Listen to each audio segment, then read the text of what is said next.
مين هم الأنانوكي أو الأنوناكي أو الهابطون من السماء؟ طب إيه علاقتهم بينا كبشر؟ ليه الحضارة السومرية لا يتم الحديث عنها رغم تطورهم ورغم إن إحنا بنستفيد وإلى الآن من اختراعاتهم؟ طب تسمعوا عن كوكب نيبيرو أو الكوكب المدمر للأرض؟ تعالوا النهاردة نرد على كل التساؤلات دي، أو بمعنى أدق نربطهم ببعض. الحضارة السومرية هي حضارة ظهرت في أرض العراق، واللي عرفنا من خلالهم حضارة الأنوناكي، وده عن طريق مخططاتهم وكتاباتهم باللغة القديمة. ففي سنة 1849 اكتشف علماء الآثار البريطانيون 14 لوحة حجرية في سومرية، وبيعود تاريخها للقرن ال14 قبل الميلاد. بتشرح اللوحتين الأولى والثانية عن مخلوقات الأنوناكي. مين هم أصلا مخلوقات الأنوناكي دي؟ وجم منين أساسا؟ اللوحة الثالثة بتتكلم عن الأيام الستة اللي تم فيها الخلق، وبيتكلموا بعد كده عن التلاعب في الجنس البشري وراثيا، زي ما يسمى في عصرنا الحديث بالهندسة الوراثية، وهو ده اللي طبقوه مخلوقات الأنوناكي على البشر طبقا للأساطير. الكلام اللي هنسرده ده دلوقتي طبقا لمخطوطات وأساطير السومريين، واللي بيتعارض تماما مع الدين، ولكنها أسطورة مختلفة من نوعها.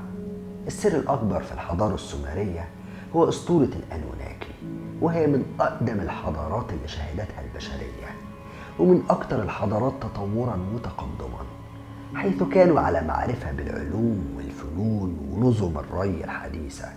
كمان ابتكروا القوارب والعجلات، وحتى اكتشافهم أول لغة مقروءة. بيقول العالم الأثري جيم ميرس إن مجموع ما اخترعه السومريين وما ابتكره كبير جدا. وضعوا أول نظام سياسي برلماني، وكمان أول نظام تعليمي. وبالتالي السؤال المهم هنا، من أين جاءوا بكل الابتكارات والأفكار دي؟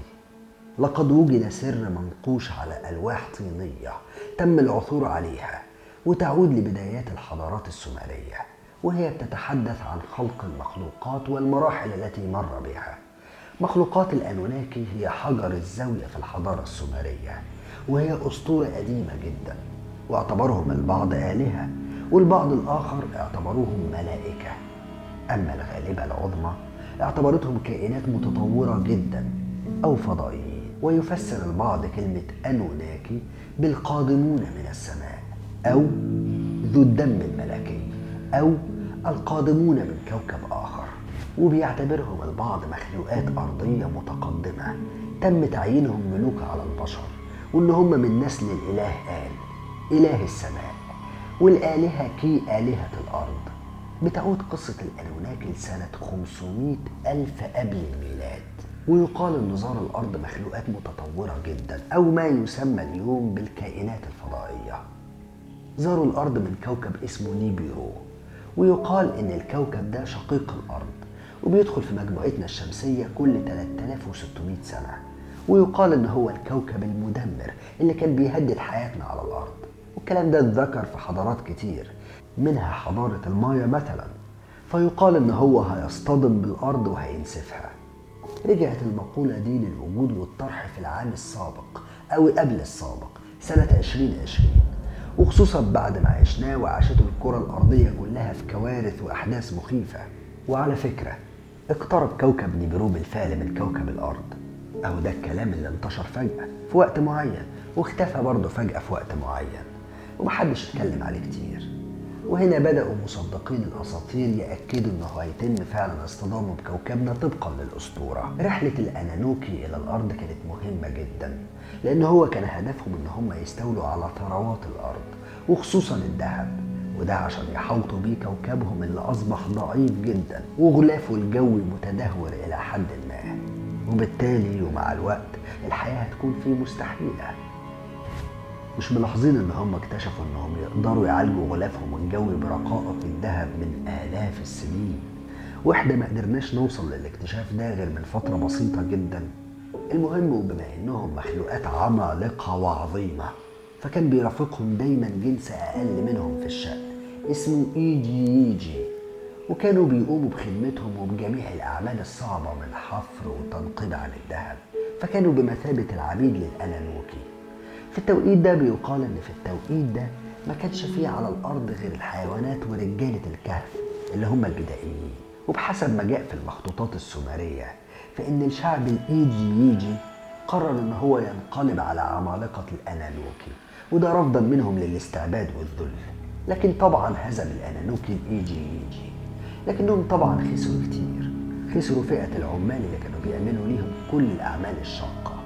وقتها بقى طلب الإله آن من الآلهة أنكي أو إنكي إن هو يخلق ليهم كائنات جديدة لخدمتهم ويكونوا أكتر تطورا من الإيجي. وبعد محاولات كتير جدا نجح الإله إنكي أو الآلهة إنكي، وده في خلق البشر في جنة اسمها عدن. وقد سمي الإنسان الأول حسب الأسطورة باسم آدامو، بمعنى آدم بلغتنا اليوم. وطبعا كل الحكايات دي في الألواح الطينية السومرية المنقوشة بلغتهم القديمة، واللي استطاع العالم زكريا سيتشن إن هو يفسرها ويحكيها في كتابه اللي تم ترجمته تحت عنوان إنكي المفقود، وحكى فيه عن جنة عدن وخلق البشر وخروجهم من جنة عدن والطوفان العظيم. ولكن القصص دي مش زي ما معتقداتنا وعقيدتنا بتحكي طبعا. يعني مثلا زي ما قلنا إن الإله أنكي هو اللي خلق البشر وخلقهم في جنة اسمها جنة عدن. ولما الأنانوكي العمالقة كانوا محتاجين لعملية استخراج الذهب وعايزين أيدي عاملة أكتر، فتدخل الإله أنكي وعمل تعديل في الجينات الوراثية والحمض النووي في البشر، وده عشان يتمكنوا من التكاثر والإنجاب، لأن كان عددهم قليل جدا في بداية خلقهم. طبعا تضاعف عدد البشر بشكل مبالغ فيه جدا، وده كان بيهدد الأنانوكي لأن هم خافوا إن البشر يحاربوهم زي ما عملوا الإيجي، أو إن هم يطمعوا في الذهب اللي بيستخرجوه. فكان الحل هو طرد عدد كبير منهم من جنة عدن. وهنا لو نلاحظ تشابه القصة مع قصة طرد سيدنا آدم من الجنة. مرت قرون وبدأ الطلاق المحرم، بدأ التزاوج بين العمالقة الأنوناكي مع البشر. أدى التزاوج ده لخلق سلسلة جديدة من المخلوقات بتدعى النفلين. التزاوج ده أغضب الإله الليل شقيق الإله أنكي وزعيم الأنوناكي في التوقيت ده. كان رافض فكرة التزاوج باعتبار إن الأنوناكي المخلوقات السامية وإن البشر مخلوقات أقل منهم، وما ينفعش إن بشر يجي في يوم من الأيام ويعتلي عرش الحكم في كوكب نيبيرو مثلا. لكن ما قدرش يعمل أي حاجة. وبعد 3600 سنة عاد نيبيرو واقترب من الأرض تاني. والألواح السومرية بتوصف الحدث ده بالمدمر. بتوصف وبتقول إن في الأول ظهرت بقع سوداء على سطح الشمس، وأصبحت القوة المغناطيسية أضعف، وارتفعت بدرجات الحرارة جدا جدا، وبدأت الجبال الجليدية في الانصهار. هنا قرر الإله أنلين العودة لكوكب نيبيرو، لكن بعض الأنوناكي رفضوا الرجوع وقرروا بقائهم على الأرض. ويقال إن الإله إنكي شاف من مركبته السماوية الطوفان العظيم بيقترب من الأرض، وأشفق على خلقه من الغرق، فأمر البعض ببناء قوارب للنجاة. ولو برضو نلاحظ التشابه بين قصة قارب النجاة وطوفان الأنوناكي بقصة سيدنا نوح والطوفان العظيم، طبعا هنلاقي فيه تشابه غريب. وطبعا الطوفان ده أغرق كل أماكن ومستعمرات الأنوناكي على الأرض. وبعد انتهاء الطوفان رجع تاني الأنوناكي على الأرض وعمروها، ومن هنا جاءت الحضارة السومرية. بس قبل ما يرجع الأنوناكي لكوكبهم قدروا يتلاعبوا في بعض الجينات البشرية ويغيروا فيها عشان يقدروا يتحكموا في البشر حتى وهم بعيد عن كوكب الأرض. وكمان في الألواح السومرية يقال إن الأنوناكي هيرجعوا تاني في يوم من الأيام، هيرجعوا على الأرض، وده عشان يحكموا البشر اللي خلقوهم. تعالوا بقى أحكي لكم شوية حقائق كده. أولا مخلوقات النفلين أو النفلين.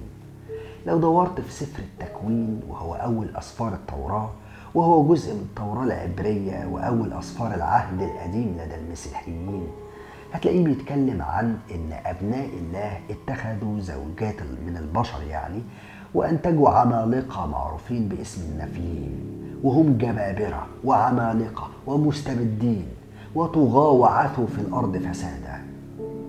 وهتلاقي إنه بيشير كمان لوجود سيدنا نوح، وبيصف إنه هو كان رجل بار، وأمر الله بإنه يصنع السفينة دي وينقذ البعض، لأن الطوفان هيهلك هؤلاء الجبابرة.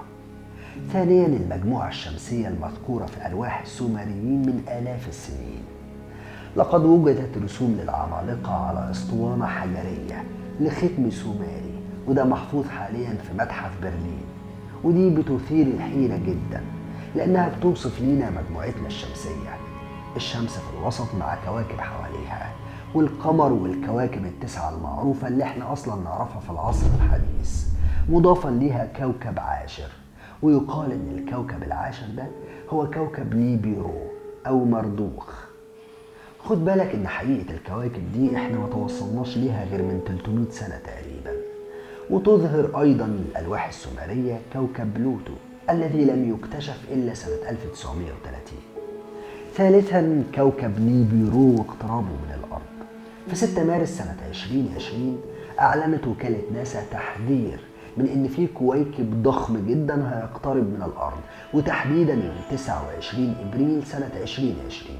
وقالوا إن هو كويكب مدمر هيصطدم بالأرض وهينهي كل أشكال الحياة عليها، وهتعود الأرض لعصور ما قبل التاريخ بعدها. ولو رجعنا لورا شوية هنلاقي إنه سنة 2017 خرجت أخبار وتصريحات خطيرة جدا على لسان الدكتور ديميان زاخاروفيتش، وده كان من المستشارين الفلكيين لرئيس روسيا بوتين. الراجل ده قال إن في جسم غريب جدا بدأ يدخل المجموعة الشمسية، وسرعته بتتزايد ويقترب من الأرض، وأي حد من تحت خط الاستواء في سنة 2020 هيقدر يشوفه بالعين المجردة في السماء، وهيحصل تغيير في درجات الحرارة مش مفهوم جدا في سنة 2020. يعني في مناطق هترتفع فيها درجات الحرارة جدا، ومناطق تانية هتنخفض فيها درجات الحرارة وهيزيد فيها هطول الأمطار. ولو رجعنا الأحداث هنلاقي حرائق كتير جدا في غابات الأمازون حصلت بالفعل في السنة دي، واللي بتمد الأرض ب20% من الأكسجين. وكمان حرائق في غابات أستراليا. طبعا كلام الدكتور ده كذبته وكالة ناسا، واتمنع كمان من دخول أكتر من دولة، وده عشان ما يثيرش الخوف. وكمان حالة الفوضى ممكن تعم، وتمر الأيام وتعلن ناسا فعلا خطر اقتراب الكويكب ده، وتحذر من إننا على وشك انتهاء رحلتنا على الأرض. ولكن بسرعة بتشيل الخبر من موقعها وتحذف التحذير ده، وتطلع تقول إنه كوكب آمن ومش هيحصل أي حاجة. رابعا الإسلام وموقفه من نيبيرو. قال تعالى: والسماء والطارق وما أدراك ما الطارق النجم الثاقب. علماء كتير قالوا إن نيبيرو ده هو النجم الثاقب، وجه تسميته بالطارق لأن هو صوته بيكون زي صوت المطرقة. وكمان عمالقة الأنوناكي ما تكلمش عنها القرآن فعلا، ولكنه اتكلم عن المعركة اللي دارت بين سيدنا داود والطاغية جالوت. وفي التفاسير كان بيقال إن جالوت وجنوده كانوا عمالقة جبابرة. معنى كده إن العمالقة كانوا موجودين قديما ومش مقتصرة على الأنوناكي، ده إن كان ليهم وجود أصلا. وأطلق العرب اسم العماليق على الكنعانيين اللي بيعتقد إن هم من نسل عمليق ابن لاووز ابن إرم ابن سام ابن نوح. ونوح نبي الله خلقه ربنا سبحانه وتعالى. وفي النهاية التساؤل بيكون: هل تم تحريف الألواح السومرية لتفسيرات غريبة بتشكك البشرية في معتقداتهم وتاريخ وجودهم وأصولهم ونسلهم؟ ولو تم تحريفها فعلا فده أكيد بيخدم فئة ما. طب مين هم؟ ونختم مقالنا بقول ربنا سبحانه وتعالى: قل هو الله أحد الله الصمد لم يلد ولم يولد ولم يكن له كفوا أحد. وبكده تكون انتهت حلقة النهاردة وتقرير النهاردة. بشكركم شكرا جزيلا. كان معاكم محمد جويني وبرنامج الكهف. سلام عليكم.